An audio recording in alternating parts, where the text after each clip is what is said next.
Hello बच्चों, मैं पूजा चौधरी आज की कक्षा में आप सबका स्वागत करती हूँ। बच्चों, हम कक्षा 10 के सामाजिक विज्ञान विषय के अंतर्गत भूगोल विषय को पढ़ रहे हैं और इसमें आज हम हमारे 5वें अध्याय को प्रारंभ करने जा रहे हैं, जिसका नाम है खनिज तथा ऊर्जा संसाधन। और आज हम इसके 5वें अध्याय के पहले भाग को प्रारंभ कर रहे हैं, जिसका नाम है खनिज संसाधन। तो शुरू करते हैं अध्याय 5 का भाग 1। बच्चों, खनिज प्राकृतिक रूप से पाए जाने वाले तत्व हैं जो कि प्रकृति में मौजूद हैं और इनका प्रयोग हम हमारे दैनिक जीवन में बहुतायत से करते हैं। यानी कि दैनिक जीवन में हमारी आवश्यकताओं की पूर्ति के लिए हम इन खनिजों का प्रयोग बहुत ज़्यादा करते हैं।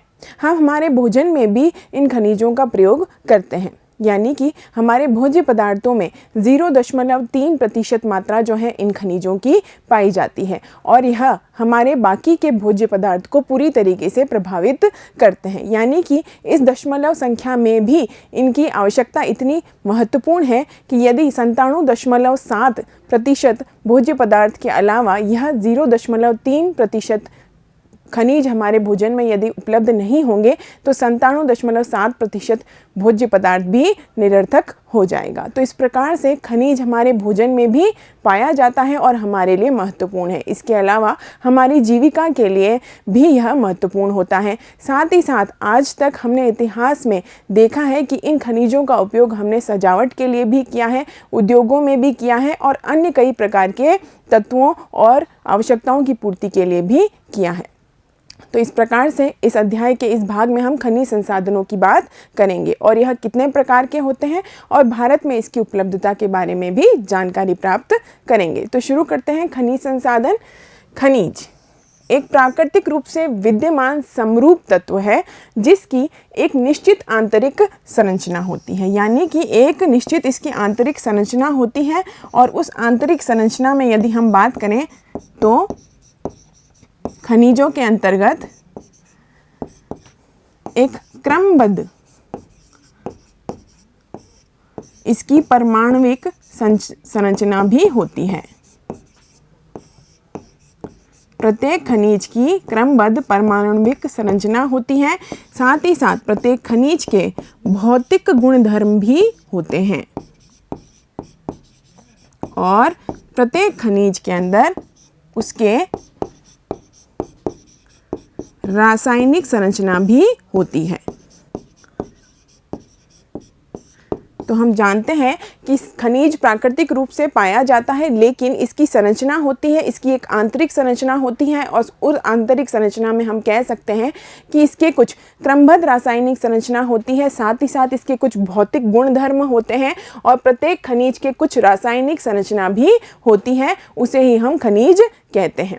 साथ ही साथ खनिज प्रकृति में अनेक रूपों में भी पाए जाते हैं। यानी कि खनिज जो प्रकृति में मिलते हैं वह नरम से नरम भी हो सकते हैं और कठोर से कठोर भी हो सकते हैं। नरम से नरम के रूप में यदि हम बात करें तो खनिजों के उदाहरण में हम चूने पत्थर की बात कर सकते हैं और यदि कठोरतम खनिज की बात करें तो हम हीरे की बात कर सकते हैं। तो हम कहेंगे खनिज प्रकृति में अनेक रूपों में पाए जाते हैं, जिसमें कठोरतम खनिज के रूप में हम हीरे का उदाहरण ले सकते हैं और यदि हम नरम खनिज की बात करें तो हम चूने का उदाहरण भी ले सकते हैं। तो इस प्रकार से प्रकृति में यह पाए जाते हैं और इनकी अलग अलग संरचना होती है और इनका अलग अलग रूप भी होता है।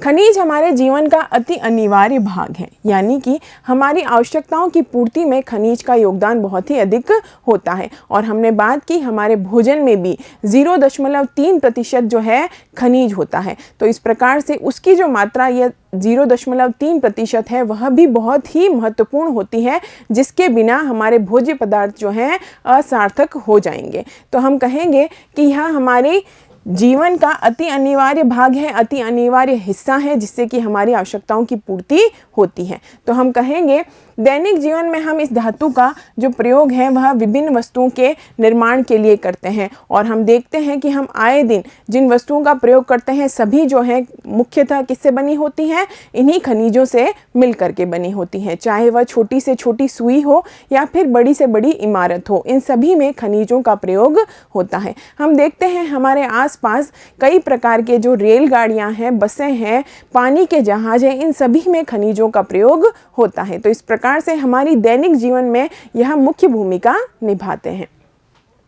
यदि हम अर्थ के रूप में खनिज की बात करें तो खनिज को अंग्रेजी में मिनरल कहते हैं, और खनिज एक ऐसा प्राकृतिक कार्बनिक और अकार्बनिक तत्व है जिसमें एक क्रमबद्ध परमाणुविक संरचना होती है, निश्चित रासायनिक संरचना होती है तथा भौतिक गुणधर्म भी होते हैं। तो खनिज का जब अर्थ की यदि हम बात करते हैं तो यह प्राकृतिक कार्बनिक और अकार्बनिक तत्व से मिलकर के बना होता है, जिसमें एक क्रमबद्ध परमाणुविक संरचना होगी और इसकी एक निश्चित रासायनिक संरचना भी होगी और इसकी जो है कुछ भौतिक गुणधर्म भी होंगे। तो उस वस्तु को, उस तत्व को हम खनिज कहेंगे जो कि प्रकृति से हमें मिलता है।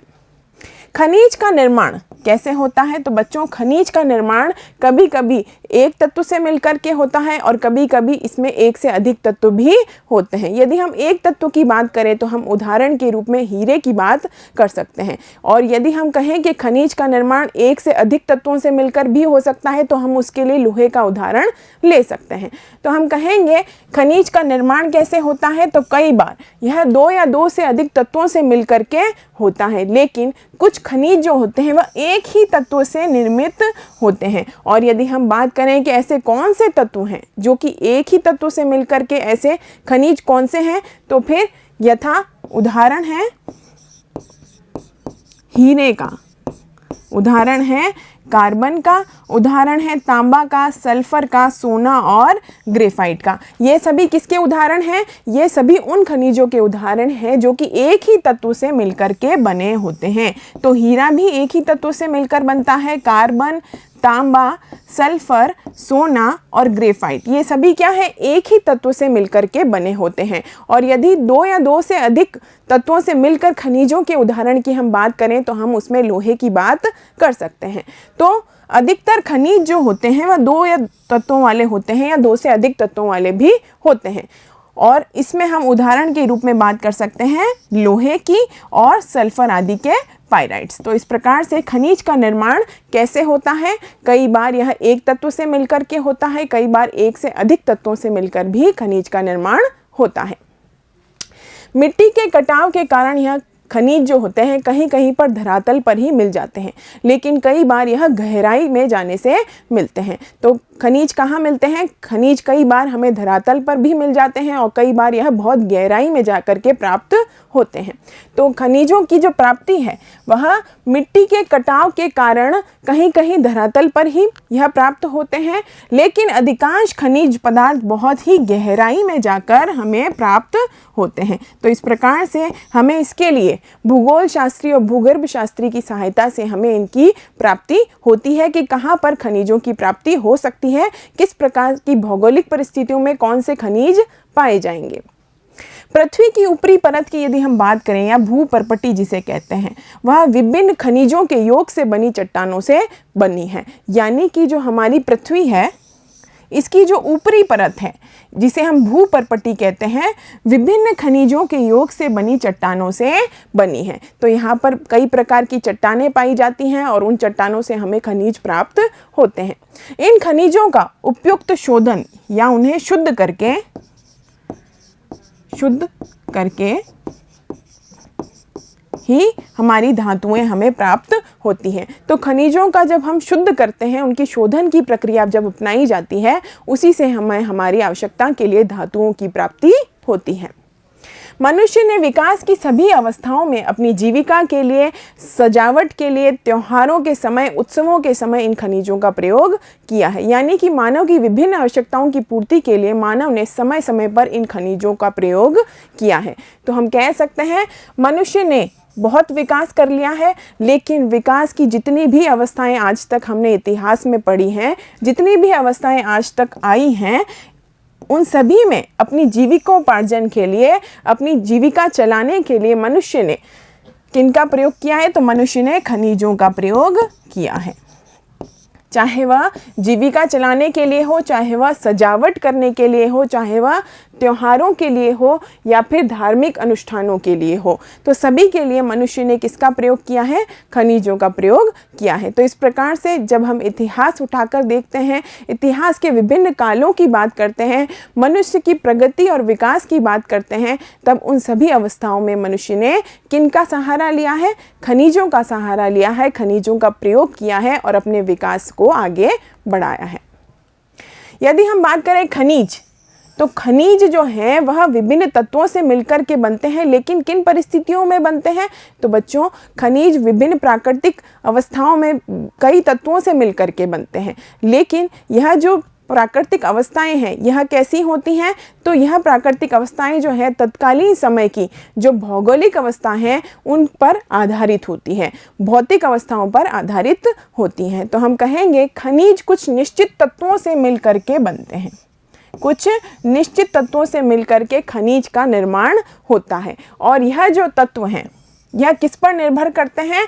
तो यह तत्व जो हैं उस समय की रासायनिक और उस समय की भौतिक परिस्थितियों का परिणाम होते हैं। तो उस समय की तत्कालीन समय की जो भौतिक परिस्थितियां हैं, जो रासायनिक परिस्थितियां हैं, उसी से मिलकर के यह तत्व बनते हैं और इन तत्वों से मिलकर के खनिज का निर्माण होता है। तो तत्वों का निर्माण उस समय के भौतिक व रासायनिक परिस्थितियों का परिणाम होता है।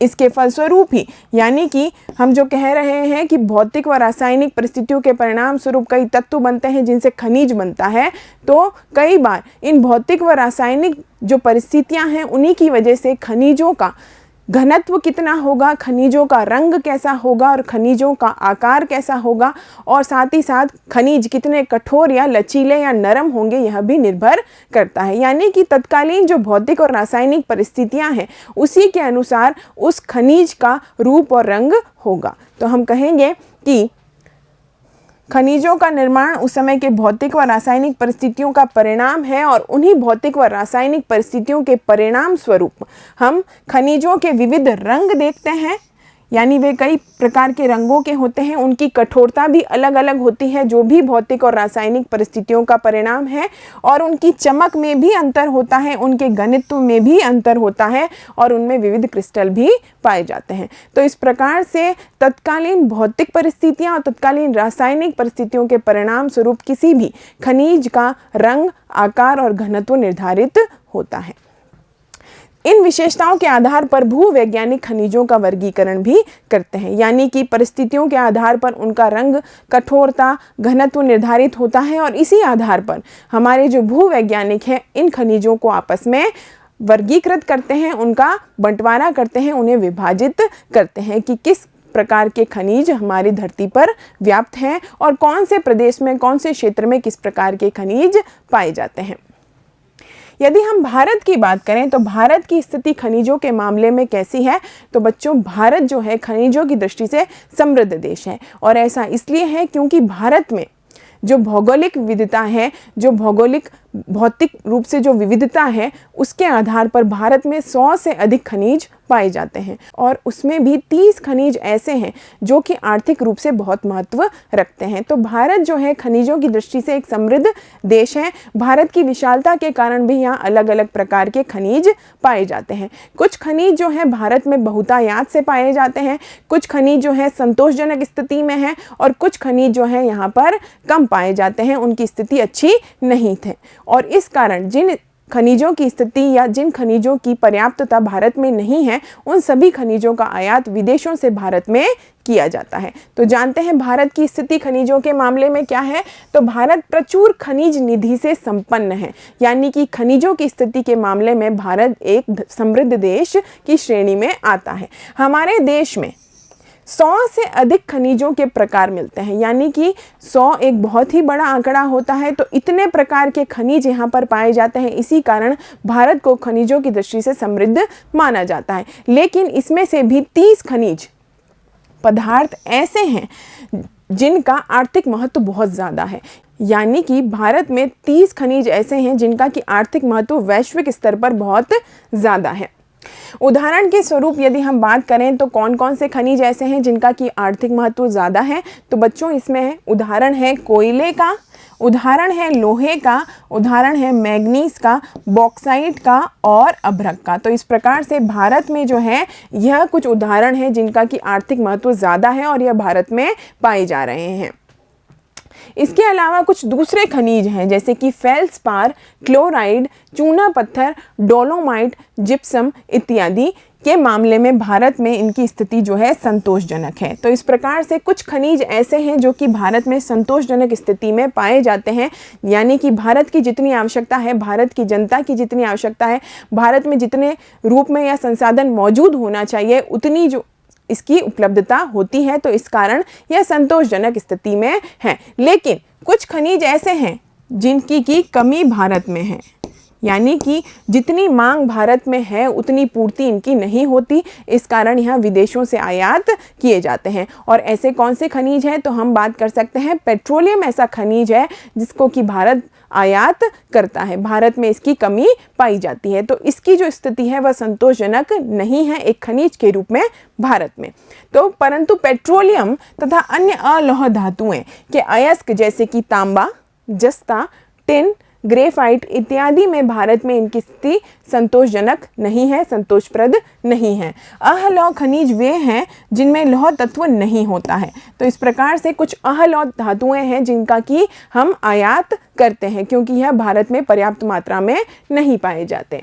हमारे देश में इन खनिजों की आंतरिक मांगों की आपूर्ति बाहर के देशों से आयात करके की जाती है, यानी कि हमने देखा कि भारत में कुछ खनिज जो है बहुतायात से पाए जाते हैं, कुछ खनिज जो है संतोषजनक स्थिति में है और कुछ खनिज ऐसे हैं जो कि बहुत कम पाए जाते हैं और भारत में उनकी मांग अधिक है। तो उन सभी खनिजों का जो है भारत में आयात किया जाता है जिनकी की मांग भारत में ज़्यादा है, लेकिन यहाँ पर इतना खनिज वह नहीं पाया जाता। तो इस प्रकार से आयात के द्वारा भारत की मांग की पूर्ति की जाती है।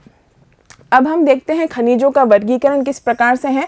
तो बच्चों, खनिजों का वर्गीकरण जो हमारी पुस्तक में मिलता है वह 3 प्रकार से होता है। सबसे पहले हम धात्विक खनिजों की बात कर सकते हैं, उसके बाद हम अधात्विक खनिजों की बात कर सकते हैं और फिर हम ऊर्जा खनिजों की बात करेंगे। तो इस प्रकार से खनिजों को 3 श्रेणियों में विभाजित किया जा सकता है। सबसे पहले है धात्विक, फिर अधात्विक और फिर ऊर्जा खनिज। साथ ही साथ धात्विक खनिजों को भी हम 3 भागों में बांट करके देखते हैं। सबसे पहले लौह खनिज, उसके बाद में अलौह खनिज और फिर बहुमूल्य धातुएं। तो देखते हैं खनिजों का वर्गीकरण। तो खनिजों के वर्गीकरण को हमने 3 भागों में बांटा है। सबसे पहला धात्विक खनिज, फिर अधात्विक खनिज और फिर ऊर्जा खनिज। तो इस प्रकार से 3 रूपों में हमने इसे बांटा है। और धात्विक खनिज को भी हम 3 भागों में बांट सकते हैं। सबसे पहला लौह धातु। तो धात्विक खनिज का भी पहला प्रकार हो गया लौह धातु, दूसरा प्रकार हो गया अहलौह धातु और तीसरा हो गया बहुमूल्य खनिज। तो जानते हैं सबसे पहले खनिजों के वर्गीकरण में धात्विक खनिज 3 प्रकार से हैं, लौह धातु, अलौह धातु और बहुमूल्य खनिज। अब लौह धातु की यदि हम बात करें तो लौह धातु का सीधा सा अर्थ है जिसमें कि लोहे की मात्रा व्याप्त हो, जिसमें कि लोहे का अंश हो, तो वह क्या कहलाते हैं, लौह धातुएं कहलाती हैं। और इसका उदाहरण है लौह अयस्क, मैग्नीज, निकल व कोबाल्ट। तो इस प्रकार से यह क्या है, यह धात्विक में भी लौह धातुएं हैं। उसके बाद हम धात्विक के दूसरे प्रकार की यदि बात करें तो दूसरा प्रकार है अहलौह धातुओं का। अहलौह धातुओं में हम बात कर सकते हैं जिसमें कि लोहे का अंश नहीं पाया जाता, उसे अलौह धातुएं कहते हैं, जैसे कि तांबा, सीसा, जस्ता व बॉक्साइट। तो यह क्या है, तो यह बच्चों अलौह धातुओं के उदाहरण है जो किसका प्रकार है, धात्विक धातुओं का प्रकार है, धात्विक खनिजों का प्रकार है। फिर हम बात करेंगे तीसरे की। तो तीसरा है बहुमूल्य खनिज जो कि धात्विक खनिजों का एक प्रकार है, बहुमूल्य खनिज। तो तीसरे प्रकार के रूप में हम बात कर सकते हैं बहुमूल्य खनिज कौन कौन से, जैसे कि सोना, चांदी, प्लेटिनम आदि। तो यह क्या है, धात्विक खनिजों का तीसरा प्रकार है बहुमूल्य खनिज। अब बात करते हैं दूसरे चरण में अधात्विक खनिजों की। अधात्विक खनिजों में हम उदाहरण के रूप में बात कर सकते हैं अभ्रक की, नमक की, पोटाश की, चूनाश्म या चूना पत्थर जिसे हम कहते हैं, संगमरमर भी इसी का उदाहरण है और बलुआ पत्थर भी इसी का उदाहरण है। और तीसरे रूप में हम बात करेंगे ऊर्जा खनिज, जो खनिज का तीसरा प्रकार है जिनसे कि हमें ऊर्जा प्राप्त होती है। तो ऐसे कौन से खनिज हैं? तो यह है कोयला, पेट्रोलियम और प्राकृतिक गैस। यह तीनों जो हैं ऊर्जा खनिजों के प्रकार हैं। तो हमने जाना ऊर्जा खनिज, तो हमने देखा कि खनिजों के कितने प्रकार हैं। तो बच्चों खनिजों के 3 प्रकार हैं मोटे तौर पर। सबसे पहला प्रकार हमने बात की धात्विक खनिज, दूसरा अधात्विक खनिज और तीसरा ऊर्जा खनिज। और धात्विक खनिज को भी हमने 3 भागों में बांटा था। सबसे पहला लौह धातुएं, फिर अलौह धातुएं और फिर बहुमूल्य धातुएं। तो इस प्रकार से खनिजों का वर्गीकरण जो है आपको ध्यान रखना है। आगे बढ़ते हैं, खनिजों की उपलब्धता की बात करते हैं। खनिज हमें कैसे उपलब्ध होते हैं, खनिज हमें कैसे प्राप्त होते हैं? तो हम कहेंगे सामान्यतः खनिज अयस्कों में पाए जाते हैं। और अयस्क क्या होता है? तो अयस्क का अर्थ जानते हैं, खनिज हमें अयस्क से मिलते हैं और अयस्क का अर्थ है किसी भी खनिज में अन्य अवयव यदि पाए जाएंगे, अन्य तत्व यदि पाए जाएंगे तो उसे जो है मिश्रण के रूप में अयस्क कहा जाएगा। तो सामान्यतः खनिज हमें अयस्कों से मिलते हैं। और दूसरी बात, अयस्क का अर्थ यदि हम जाने तो अयस्क का अर्थ है किसी भी खनिज में अन्य अवयव या तत्व का मिश्रण ही अयस्क कहलाता है। और यदि हम बात करें कि खनिजों का मूल्य कैसे निर्धारित होता है, तो खनिजों का मूल्य निर्धारण तभी तय होगा जिसको निकालने के लिए कितनी सुविधा प्राप्त है। तो हम कहेंगे खनिजों के लिए यदि खनन की सुविधा प्राप्त होगी, खनन की कितनी सुविधा है, उसी से उस खनिज का मूल्य निर्धारित होता है। तो खनिज का मूल्य निर्धारित कैसे होता है? तो बच्चों खनिज का मूल्य निर्धारण करने के लिए उसकी सुविधा, उसको निकालने की सुविधा को देखा जाता है। खनिज प्राय निम्न शैल समूहों से प्राप्त होते हैं। तो खनिज कहाँ से प्राप्त होते हैं? हमें मुख्यतः शैल समूहों से जब प्राप्त होते हैं तो हम बात करेंगे शैल समूहों में भी हमें कहाँ से प्राप्त होते हैं। तो यह हमें आग्नेय चट्टानों से प्राप्त होते हैं, या हमें अवसादी चट्टानों से प्राप्त होते हैं, या हमें कायांतरित चट्टानों से भी प्राप्त होते हैं। इसके अलावा महासागरों से भी हमें खनिज प्राप्त होते हैं, जैसे कि नमक की बात हम कर सकते हैं, और कुछ अन्य पहाड़ों से भी हमें खनिज प्राप्त होते हैं। तो सबसे पहले हम बात करते हैं खनिज में शैल समूहों में क के रूप में आग्नेय तथा कायांतरित चट्टानें। आग्नेय और कायांतरित चट्टानों में खनिज कहाँ पाए जाते हैं? तो आग्नेय तथा कायांतरित चट्टानों में खनिज जो हैं दरारों में पाए जाते हैं, जोड़ों में पाए जाते हैं, भ्रंशों और विद्रों में भी पाए जाते हैं। तो सबसे पहले आग्नेय और कायांतरित चट्टानों की बात हमने की, दरारों, जोड़ों, भ्रंशों और विद्रों में यह मिलते हैं। छोटे जमाव शिराओं के रूप में और वृहद जमाव परत के रूप में भी यह पाए जाते हैं, जैसे कि जस्ता, जैसे कि तांबा, जैसे कि जिंक और सीसा। तो इस प्रकार से हमने आग्नेय और कायांतरित चट्टानों में खनिज किस प्रकार से प्राप्त होते हैं उसकी बात की। अब आगे बढ़ते हैं, और कौन से शैल समूह हैं? तो हमने बात की कि अवसादी चट्टानों से भी हमें खनिज प्राप्त होते हैं। तो कई सारे खनिज हैं जो कि हमें अवसादी चट्टानों से भी प्राप्त होते हैं। तो अनेक खनिज हैं जो अवसादी चट्टानों के संस्तरों में हमें प्राप्त होते हैं, जैसे कि कोयला, जिप्सम, पोटाश और नमक, और ये सभी हमें अवसादी चट्टानों के संस्तरों में मिलते हैं। कोयला तथा कुछ अन्य प्रकार के लौह अयस्कों का निर्माण लंबी अवधि तक अत्यधिक ऊष्मा व दबाव का परिणाम होता है। तो हमें कोयला और कुछ अन्य प्रकार के जो लौह अयस्क हैं वो बहुत ही लंबी अवधि तक अत्यधिक ऊष्मा व दबाव से प्राप्त होते हैं और इस प्रकार से यह बनते हैं। बढ़ते हैं आगे, और कहाँ से, कौन से प्रकारों से हमें खनिज प्राप्त होते हैं? तो कई बार यह धरातलीय चट्टानों के अपघटन से भी प्राप्त होते हैं। तो हम तीसरे प्रकार में बात कर रहे हैं कहाँ से खनिज मिल रहे हैं। तो धरातलीय चट्टानों के अपघटन से भी खनिजों का निर्माण होता है। और चट्टानों के घुलनशील तत्वों के अपरदन के पश्चात अयस्क वाली अवशिष्ट चट्टानें रह जाती हैं, जिसे कि हम बॉक्साइट की बात कर सकते हैं। तो बॉक्साइट क्या है? धरातलीय चट्टानों के अपघटन से जो खनिज निकलता है उसका उदाहरण है बॉक्साइट। अब आगे बढ़ते हैं, हमने कहा पहाड़ियों के आधार तथा घाटी तल की रेत से भी हमें खनिज प्राप्त होते हैं। तो हम बात कर रहे हैं चौथे प्रकार में कहाँ से प्राप्त होते हैं खनिज? पहाड़ियों के आधार तथा घाटी तल की रेत में जलोढ़ जमाव के रूप में भी ये हमें प्राप्त होते हैं। जैसे कि हम सोने की बात कर सकते हैं, तो पहाड़ियों के आधार घाटी तल की रेत में जलोढ़ जमाव के रूप में कुछ खनिज मिलते हैं, जैसे कि हम बात कर सकते हैं सोने की, चांदी की, टिन की और प्लेटिनम की। तो ये जो है निक्षेप प्लेसर निक्षेप के नाम से भी जाने जाते हैं। तो प्लेसर निक्षेप के रूप में यह हमें मिलते हैं और हम बात कर सकते हैं सोने की, चांदी की और प्लेटिनम इसका उदाहरण है। इसके अलावा हमने कहा महासागरों से भी हमें खनिज प्राप्त होते हैं, महासागरीय जल से भी हमें खनिज प्राप्त होते हैं। और इसमें हम उदाहरण के रूप में नमक की बात कर सकते हैं, जो हमें समुद्र से ही मिलता है, महासागरों से भी प्राप्त होता है। तो महासागरीय जल में भी विशाल मात्रा में खनिज पाए जाते हैं, जैसे कि हम सामान्य नमक की बात कर सकते हैं, उदाहरण के रूप में मैग्नीशियम की बात कर सकते हैं, और ब्रोमाइन भी हमें महासागरीय जल से ही प्राप्त होता है।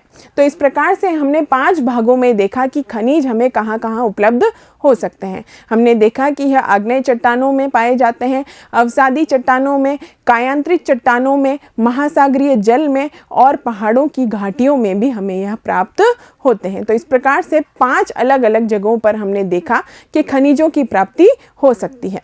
अब हम देखते हैं कि भारत में किस प्रकार से खनिज पाए जाते हैं। तो भारत में जहाँ पर भी खनिज पाए जा रहे हैं वह सभी राष्ट्रीय सरकार की अनुमति से निकाले जा सकते हैं, यानी कि भारत की केंद्र सरकार की अनुमति के पश्चात ही उन खनिजों का बाहर निकाला जा सकता है। लेकिन हम देखते हैं कि भारत के कुछ जनजातीय क्षेत्र हैं, वहाँ पर भारत की सरकार हस्तक्षेप नहीं करती, और इसके उदाहरण के रूप में हम मेघालय की बात कर सकते हैं। तो वहाँ पर जो है भारत की सरकार हस्तक्षेप नहीं करती और वहाँ से मेघालय के जो स्थानीय लोग हैं, जो समुदाय हैं, जो जनजातीय समुदाय हैं, वे वहाँ से खनिज निकालते हैं। तो बात करते हैं किसकी? रैट होल खनन की। रैट होल खनन जो कहाँ है? तो बच्चों यहाँ मेघालय राज्य की बात है। जो कहाँ है?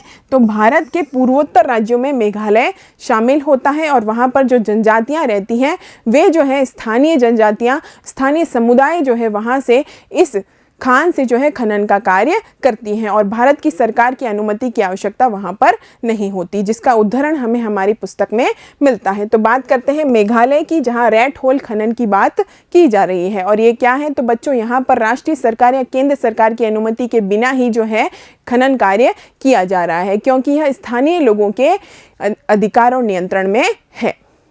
भारत में अधिकांश खनिज कहाँ हैं? तो अधिकांश खनिज जहाँ पर भी व्याप्त हैं वह राष्ट्रीयकृत हैं, यानी कि राष्ट्र के अधीन है, राष्ट्र की सरकार के अधीन है, राष्ट्र की सरकार की अनुमति के अधीन है।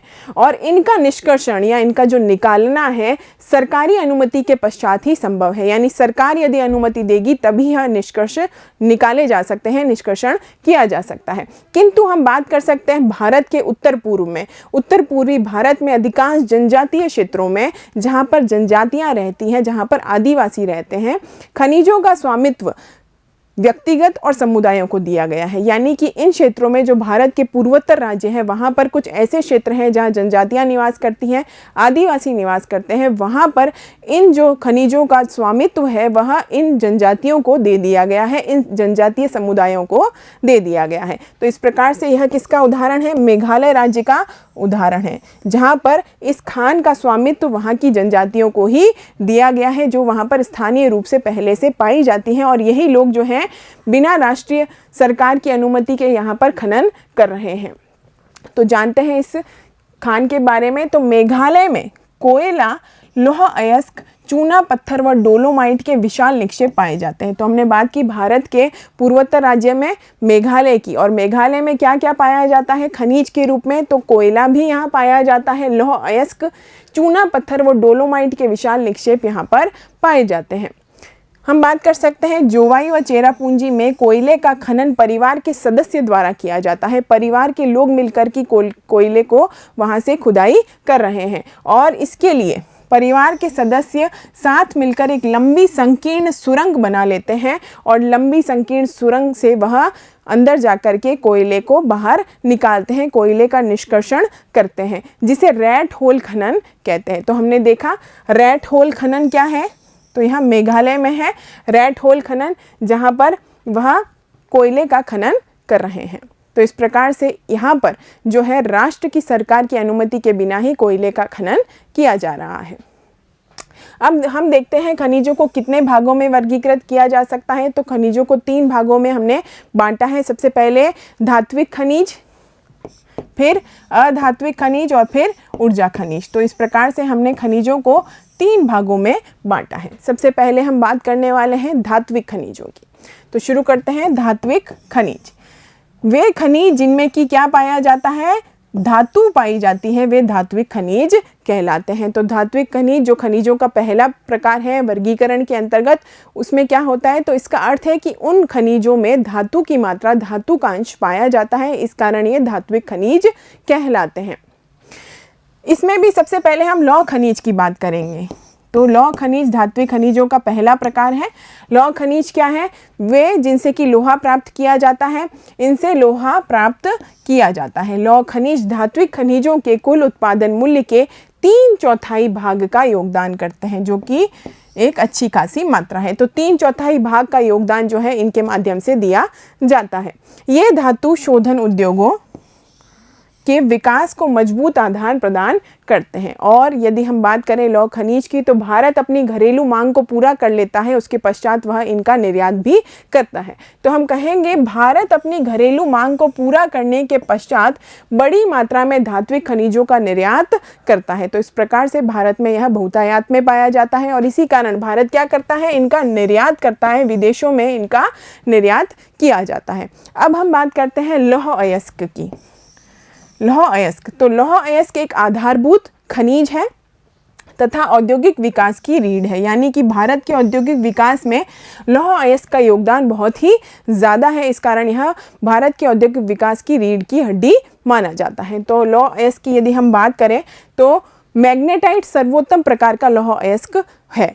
तो सर्वोत्तम प्रकार का यदि आपसे लौह अयस्क पूछा जाए तो आपको बताना है मैग्नेटाइट जो है सर्वोत्तम प्रकार का लौह अयस्क होता है, जिसमें कि लोहांश कितना है, तो इसमें सर्वाधिक लोहांश की मात्रा होती है, जो कि है 70% लोहांश।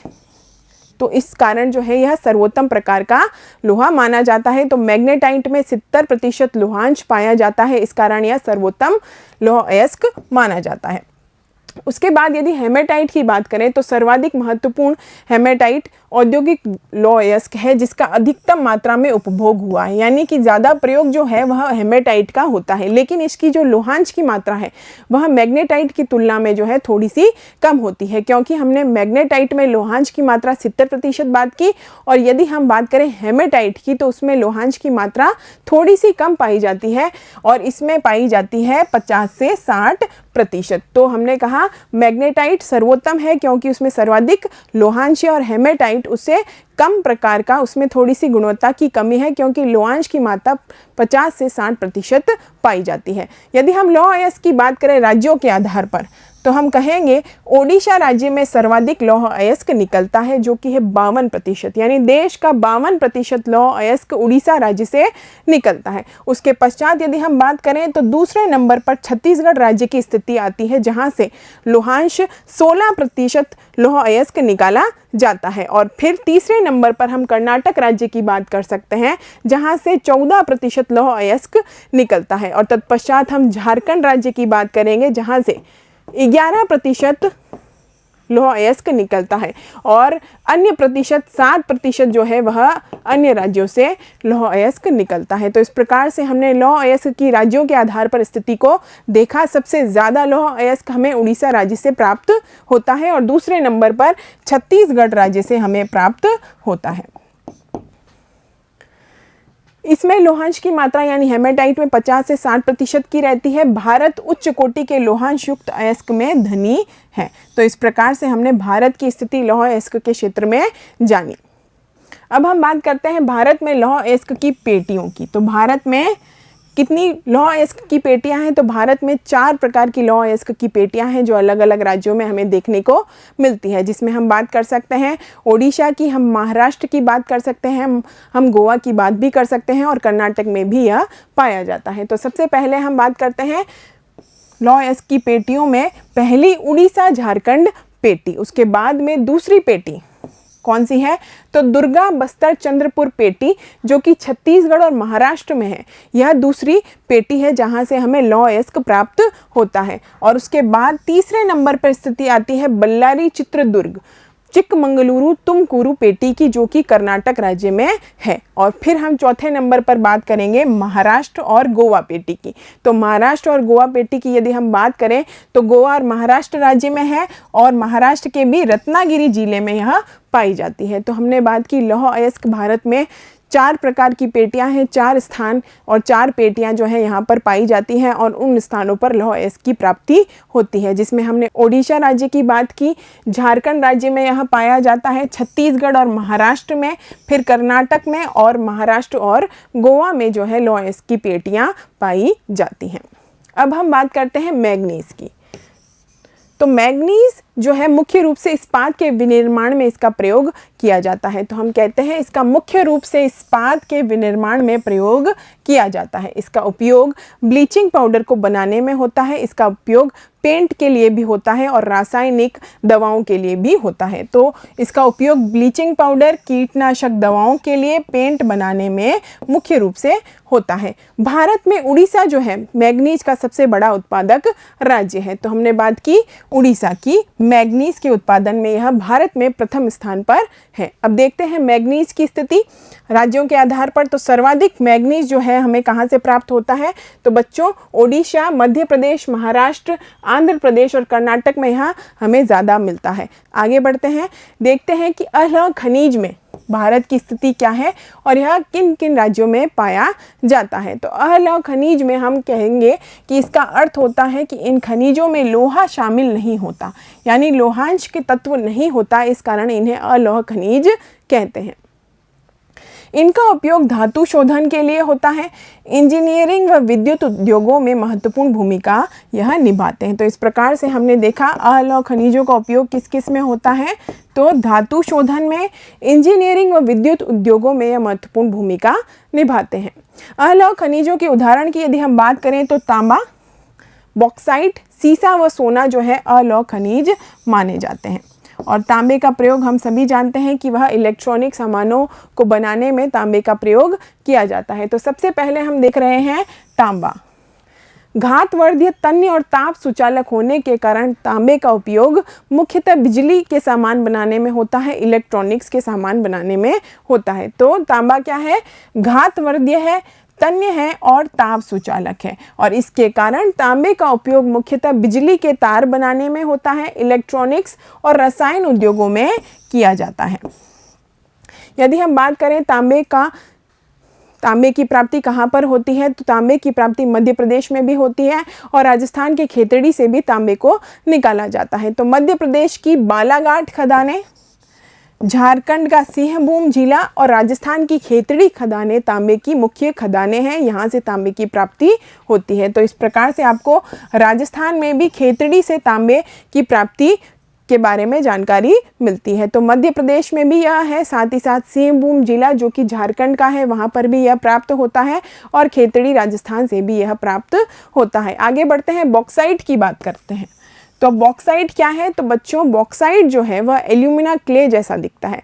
एल्यूमिना क्ले जो है उसके जैसा दिखने वाला पदार्थ बॉक्साइट होता है, जिससे बाद में एल्यूमिनियम भी प्राप्त किया जाता है। तो इस प्रकार से बॉक्साइट एक प्रमुख खनिज होता है। एल्यूमिनियम एक महत्वपूर्ण धातु है क्योंकि यह लोहे जैसी शक्ति के साथ में अत्यधिक हल्की भी होती है और सुचालक भी होती है। तो इस कारण एल्यूमिनियम एक महत्वपूर्ण धातु है और इसकी शक्ति के साथ यह हल्की भी होती है, सुचालक भी होती है, इसमें अधिक घातवर्ध्यता भी पाई जाती है। तो इस प्रकार से एल्यूमिनियम खनिज की हमने बात की। अब प्रारंभ करते हैं अधात्विक खनिज, जिनमें की धातु नहीं होती। अधात्विक खनिज जिसमें अभ्रक उदाहरण है, नमक भी अधात्विक खनिज है, पोटाश, सल्फर, चूना पत्थर, संगमरमर तथा बलुआ पत्थर, यह सभी क्या हैं? तो यह सभी हैं अधात्विक खनिज। तो हमने देखा अधात्विक खनिजों के उदाहरण और सबसे पहले हम बात करेंगे अभ्रक की। तो अभ्रक क्या है? तो अभ्रक ऐसा खनिज है बच्चों जो प्लेटों अथवा पत्रण क्रम में पाया जाता है। तो हम बात कर रहे हैं अभ्रक की। एक ऐसा खनिज जो प्लेटों अथवा पतरण क्रम में पाया जाता है। यह पारदर्शी होता है या काले रंग का होता है, हरे रंग का भी होता है, लाल रंग का, पीले अथवा भूरे रंग का भी होता है। तो इस प्रकार से हमने अभ्रक को जाना। और यदि हम अभ्रक के प्रयोग की बात करें, अभ्रक की क्या स्थिति है, तो इसकी जो सर्वोच्च परावैद्युत शक्ति है, ऊर्जा ह्रास का निम्न गुणांक है, विंस वाहन के गुण और उच्च वोल्टेज की प्रतिरोधिता के कारण अभ्रक जो है विद्युत व इलेक्ट्रॉनिक उद्योगों में प्रयुक्त होने वाले अपरिहार्य खनिजों में से एक है। तो इस प्रकार से इसके गुणों के कारण यह विद्युत में और साथ ही साथ इलेक्ट्रॉनिक उद्योगों में मुख्य रूप से प्रयोग किया जाता है। तो ऐसे गुण कौन से हैं? तो परावैद्युत शक्ति और ऊर्जा ह्रास का निम्न गुणांक की वजह से ऐसा इसका प्रयोग होता है। अब हम बात करते हैं छोटा नागपुर पठार में यह पाया जाता है। उत्तरी पठारी किनारे पर बिहार झारखंड की कोडरमा, गया, हजारीबाग पेटी अभ्रक के अग्रणी उत्पादक क्षेत्र हैं। तो हमने बात की अभ्रक के उत्पादक क्षेत्र कौन कौन से हैं। तो छोटा नागपुर पठार के उत्तरी पठारी किनारे पर यह अभ्रक हमें प्राप्त होता है। साथ ही साथ बिहार झारखंड की कोडरमा, गया और हजारीबाग पेटी अभ्रक के अग्रणी उत्पादक हैं। और यदि हम राजस्थान की बात करें तो राजस्थान में भी अजमेर जिले में और आंध्र प्रदेश के नेल्लौर अभ्रक पेटी भी देश की महत्वपूर्ण अभ्रक उत्पादक क्षेत्र हैं। तो इस प्रकार से यह राजस्थान में भी मिलता है और आंध्र प्रदेश के नेल्लौर अभ्रक पेटी में भी यह मिलता है। तो हमने बात की अभ्रक की। अब हम बात करेंगे चट्टानी खनिजों की। चट्टानी खनिज क्या है? तो बच्चों चट्टानी खनिजों में आ जाएंगे अभ्रक, नमक और पोटाश। और अब हम इसकी चट्टानी खनिजों में चूना पत्थर के बारे में पढ़ते हैं। चूना पत्थर क्या है? तो चूना पत्थर कैल्शियम या कैल्शियम कार्बोनेट तथा मैग्नीशियम कार्बोनेट से बनी चट्टानों में पाया जाता है। तो यह मुख्य रूप से कौन सी चट्टानों में मिलता है? तो यह कैल्शियम या कैल्शियम कार्बोनेट तथा मैग्नीशियम कार्बोनेट से बनी चट्टानों में मुख्य रूप से मिलता है। चूना पत्थर जो है वह सीमेंट उद्योग का एक आधारभूत कच्चा माल होता है। तो इस प्रकार से सीमेंट उद्योग में इसका मुख्य प्रयोग होता है। चूने पत्थर का मुख्य प्रयोग सीमेंट उद्योग में किया जाता है और लौह प्रगलन की भट्टियों के लिए भी यह ज़रूरी होता है। तो इस प्रकार से हमने चूने पत्थर की बात भी की। तो बच्चों अध्याय 5 के पहले भाग में हमने खनिज संसाधन की बात की। खनिज क्या होता है, खनिज का अर्थ जानने का प्रयास किया। साथ ही साथ हमने देखा खनिज जो है हमारे दैनिक जीवन की आवश्यकता में कितने महत्वपूर्ण हैं। हमने खनिजों का वर्गीकरण भी देखा और हमने 3 प्रकार के वर्गीकरण की बात की, जिसमें हमने बात की धात्विक खनिज, अधात्विक खनिज और ऊर्जा खनिज। मिलते हैं इसी अध्याय के अगले भाग में। धन्यवाद।